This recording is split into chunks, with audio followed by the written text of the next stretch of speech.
Por que é tão difícil um furacão como o Irma atingir o Brasil? Países caribenhos e pessoas que vivem em algumas regiões da costa leste dos Estados Unidos estão em alerta para a chegada do furacão Irma.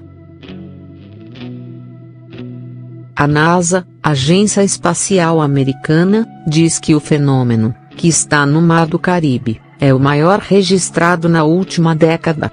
Mas por que, diferentemente desses lugares periodicamente atingidos por fenômenos climáticos similares, o Brasil não precisa se preocupar com isso?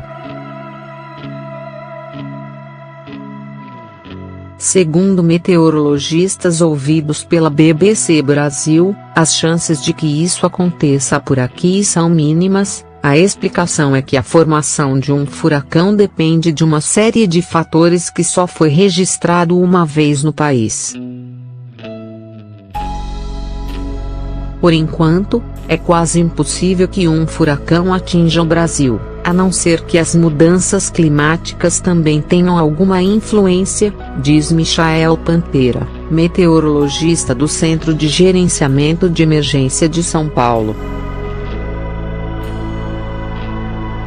A meteorologista Bianca Lobo, do Climatempo, explicou que um dos principais combustíveis para a formação de um furacão são as águas quentes do mar, que precisam estar acima de 27 graus centígrados.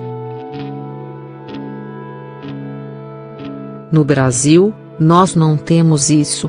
As maiores temperaturas são registradas no Mar do Nordeste, onde não passam de 26 graus centígrados, diz. A umidade e a água quente do oceano que dão força a um furacão. Quando ele toca o solo, perde força, acrescenta Pantera. Outro fator necessário para a formação de um furacão é o cisalhamento ou tesoura de vento, como são chamadas as mudanças de velocidade ou direção das correntes. Os especialistas explicam que esse fenômeno é raro nos países localizados na linha do Equador, como o Brasil. Meteorologistas afirmam que esse é um fator que também inviabiliza que um tornado formado no Caribe atinja o Brasil, já que ele perderia completamente a força ao se aproximar da linha do Equador.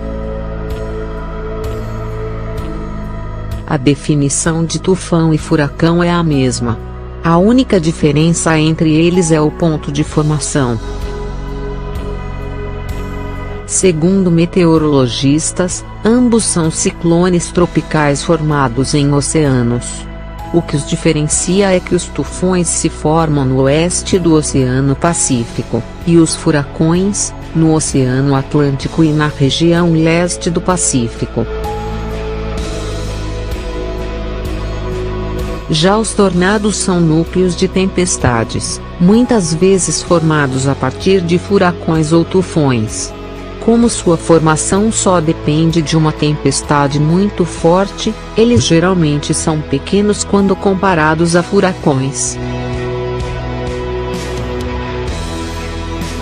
Historicamente, só um furacão foi registrado na história do Brasil. Chamado de Catarina, ele atingiu o litoral do Rio Grande do Sul e de Santa Catarina em março de 2004. Na época, pelo menos 40 cidades foram atingidas. Segundo o Centro de Estudos em Engenharia e Defesa Civil da Universidade Federal de Santa Catarina, os ventos atingiram a região a uma velocidade de cerca de 180 km por hora. 4 pessoas morreram, 518 ficaram feridas e cerca de 33 mil desabrigadas. Mas os meteorologistas classificam o caso como raríssimo. Foi uma condição totalmente atípica. É muito difícil de acontecer, ao contrário dos tornados, que inclusive são filmados com frequência no Brasil, diz Bianca Lobo.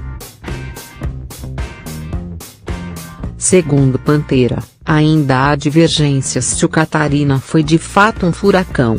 Ele era uma frente fria que, em determinado momento, se deslocou e fez um caminho contrário, na direção do oceano. Ainda há muitas discussões se o Catarina era de fato um furacão. Mesmo com uma intensidade menor, a recomendação para quem avistar um tornado ou tromba d'água é fugir. Se uma pessoa é atingida pelo fluxo de vento, dificilmente ela consegue escapar.